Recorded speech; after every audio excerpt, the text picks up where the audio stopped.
గారు జైగా మన అందరినీ పలకరించబోతున్నటువంటి హాయ్ అండి, అందరికీ నమస్కారం. ఆ, తమ్ముడు ట్రైలర్ మీ అందరికీ నచ్చింది అనుకుంటున్నాను. And thank you. అండ్ నా లాస్ట్ ఫిల్మ్ గురించి చాలా ఎక్కువ మాట్లాడాను. సో ఈసారి సేమ్ మాట్లాడను, తక్కువ మాట్లాడతా. సో జూలై 4th సినిమా మాట్లాడుతుంది. సో సినిమా గురించి పక్కన పెడితే I want talk about the team and the technicians. ముందుగా మా కెప్టెన్ ఆఫ్ ద షిప్ మా వేణు శ్రీరామ్ గారు, మా అందరికంటే కూడా తను చాలా కష్టపడ్డాడు. అంటే సినిమా అంతా షార్ట్ ఇన్ ఫారెస్ట్ వాళ్ళు మొత్తం అంతా. సో ఆ పర్సనాలిటీ వేసుకొని దుంకుతూ గింతుతూ కింద పడుతూ లేస్తూ చాలా కష్టపడ్డాడు నాకంటే కూడా. So thank you darling, thank you very much.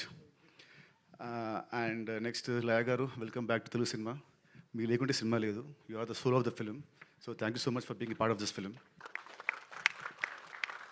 And Saptami garu, welcome to Telugu cinema మళ్ళీ. ఈ సినిమాలో ఐ థింక్ నా కెరీర్లో నాకు ఇది నా ఫస్ట్ సినిమా అనుకుంటా విత్ అవుదా. ఓకే సరే, లీవ్ టు ద సరే, జూలై 4 చూసుకుంటారు. So all the best. I hope you achieve much success in this industry. And next Shashika, దీన్ని చూడడానికి ఇలా ఉంటుంది. సినిమాలో అయితే అసలు ఈ కాంటిన్ లైక్ మీరు అసలు గుర్తుపట్టలేరు, అంత డేంజరస్గా అంత వైలెంట్గా ఉంటుంది తన క్యారెక్టర్ సినిమాలో. But is very soft heart person. So welcome to this industry and all the best. And ఇవాళ ఈ విజువల్స్ ఇంత బాగా వచ్చాయంటే దానికి కారణం మా గుహన్ గారు. అసలు this film is not that easy to make. చాలా చాలా కష్టపడ్డారు the team, the core technicians. So thank you sir for the wonderful visuals. And Rajneesh garu, thank you for the wonderful BGM. And last but not least అందరూ ఏమంటారు, sorry my editor Praveen, నాకు ఇష్టం బాగా close.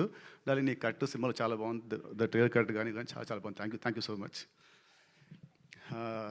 And last not least ఈ banner మా uncle Dil Raju గారు. ఈ first cinema start అయింది విత్ దిల్తోనే. సో అక్కడ నుంచి మా బాగుంటుంది. ఆ రోజుల్లో దిల్కి ఆ టైంకి 2002 స్టార్ట్ అయింది. ఆ టైంకి that budget was very huge. నాకు గుర్తుంది ఆ రోజుల్లో ఉట్టి ఫస్ట్ ఒక సాంగ్కి సెట్ సాంగ్కి వి స్పెండ్ సమ్ 50-60 lakhs ఆ రోజుల్లో. సో గుర్తుంది. సో ఆ రోజు అంత ఖర్చు పెట్టాడు నా మీద. అండ్ ఆ సినిమా పెద్ద హిట్ అయింది. తర్వాత శ్రీనివాస్ కళ్యాణం, అది మంచి సినిమా. ఓకే, మేము అనుకున్న అజిల్ రాలేదు, but still it's a good film. తర్వాత మళ్ళీ ఇప్పుడు నేనున్న నా లాస్ట్ 3 సినిమాలు ఆడలేదు దాని మీద. అసలు ఈ బడ్జెట్ ఇస్ మై హైయెస్ట్, నా కెరీర్లో ఇది నా హైయెస్ట్ బడ్జెట్. మళ్ళీ నన్ను నమ్మ ఆర్ మా డైరెక్టర్ నమ్మ, ఈ స్క్రిప్ట్ నమ్మి మళ్ళీ మీరు అంత పెట్టారు uncle. So definitely July 4th we all should see good results, great results. So ఇంకా అండి, see you all on July 4th. Thank you very much. Thank you Nitin గారు, థ్యాంక్ యూ సో మచ్.